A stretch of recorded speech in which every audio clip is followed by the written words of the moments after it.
Hello friends, book चिंतन पर आप सभी का स्वागत है।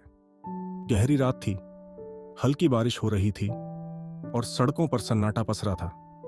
राज एक पुराने धुंधले रास्ते से गुजर रहा था जब अचानक बिजली चमकी और उसकी नजर एक छोटी सी दुकान पर पड़ी। ये कोई आम दुकान नहीं थी, एक पुरानी रहस्यमयी किताबों की दुकान थी जो सालों से बंद दिख रही थी। उत्सुकता से भरा राज दरवाजा खोलकर अंदर गया। जगह जगह धूल जमी थी और लकड़ी की अलमारियों पर पुरानी किताबें अटकी हुई थीं। तभी उसकी नजर एक चमचमाती किताब पर पड़ी, माइंड कंट्रोल करने का तरीका। जैसे ही उसने किताब उठाई, ऐसा लगा मानो किसी ने उसके भीतर की हलचल को पहचान लिया हो। राज की जिंदगी पिछले कुछ महीनों से उलझी हुई थी। करियर की चिंता, रिश्तों में खटास और दिमाग में लगातार चल रही उथल पुथल। वह हर समय सोचता रहता, लेकिन किसी नतीजे पर नहीं पहुंचता। उसकी जिंदगी बिखरती जा रही थी, लेकिन इस किताब ने जैसे उसे अपने पास बुलाया था। उस रात राज ने किताब का पहला पन्ना पलटा। पहली ही पंक्तियां उसके दिल में उतर गईं। मन तुम्हारा सबसे बड़ा शत्रु भी हो सकता है और सबसे बड़ा मित्र भी। यह तुम पर निर्भर करता है कि तुम इसे नियंत्रित करते हो या इसके गुलाम बन जाते हो। राज को झटका लगा। क्या वह अब तक अपने ही मन का गुलाम बना हुआ था? हर रात वह एक नया अध्याय पढ़ता और हर दिन वह नई चीजें आजमाता। किताब के पहले अध्याय ने उसे आत्म जागरूकता, सेल्फ अवेयरनेस के बारे में बताया। उसने गौर किया कि उसका मन बिना किसी दिशा के भागता रहता था, कभी अतीत की गलतियों में तो कभी भविष्य की चिंताओं में। राज ने किताब के बताए अनुसार ध्यान, मेडिटेशन शुरू किया। पहले पहले मुश्किल हुई, विचार कभी शांत ही नहीं होते थे, लेकिन उसने हिम्मत नहीं हारी। धीरे धीरे उसने अपनी सांसों पर ध्यान देना सीखा। कुछ ही हफ्तों में उसे एक बदलाव महसूस हुआ। वह पहले से शांत और केंद्रित महसूस करने लगा। किताब के अगले अध्याय ने उसे नकारात्मक विचारों पर नियंत्रण पाना सिखाया। पहले वह छोटी छोटी बातों पर परेशान हो जाता था, लेकिन अब जब कोई नकारात्मक विचार आता तो वह उसे पकड़ता, पहचानता और छोड़ देता। अब जब कोई उसे ताना मारता या गुस्सा दिलाने की कोशिश करता तो वह मुस्कुराकर कहता, तुम्हारी बातों से मेरा मन प्रभावित नहीं होगा। यह नया राज्य था जिसने अपने मन को संभालना सीख लिया था।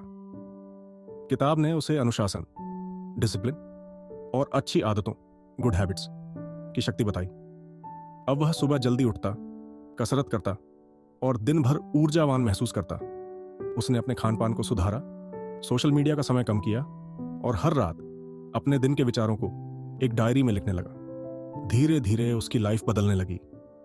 जहां पहले वह हर समस्या में उलझ जाता था, अब वह समाधान पर ध्यान देने लगा। राज की नई सोच ने उसके रिश्तों को भी सुधार दिया। जहां पहले वह दूसरों से उम्मीदें रखता था, अब उसने खुद को बदलने पर ध्यान दिया। उसने अपने माता पिता से खुलकर बात की, दोस्तों के साथ ज्यादा वक्त बिताने लगा और अपने सहकर्मियों के साथ पेशेंस के साथ पेश आने लगा।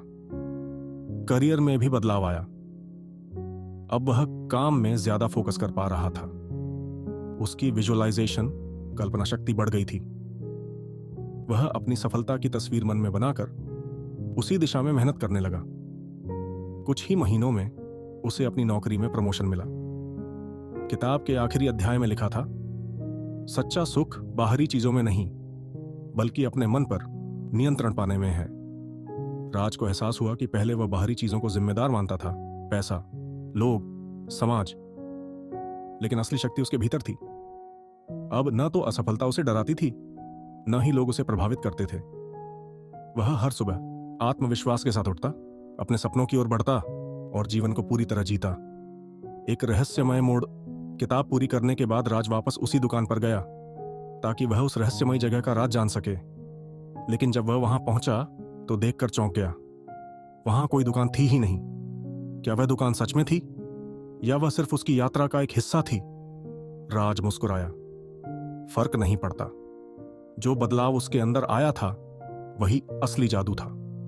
अगर तुम अपने मन को नियंत्रित कर सकते हो तो तुम अपनी पूरी जिंदगी बदल सकते हो। इसे सुनने वाले हर व्यक्ति के लिए यह सिर्फ राज की कहानी नहीं, यह आपकी भी कहानी हो सकती है। क्या आप अपने मन को काबू में लेना चाहेंगे? इस किताब की शानदार समरी सुनने के लिए आपका दिल से धन्यवाद। अगर आपको यह जानकारी उपयोगी लगी हो तो वीडियो को लाइक करें, चैनल को सब्सक्राइब करें और कमेंट में हमें बताएं कि इस किताब से आपने कौन सा सबसे बड़ा सबक सीखा। आपकी राय हमारे लिए बेहद महत्वपूर्ण है। हम अगली वीडियो में फिर मिलेंगे, जहां नई किताबों और नई सीखों के साथ हाजिर होंगे। तब तक के लिए अपना ख्याल रखें, सीखते रहें और आगे बढ़ते रहें।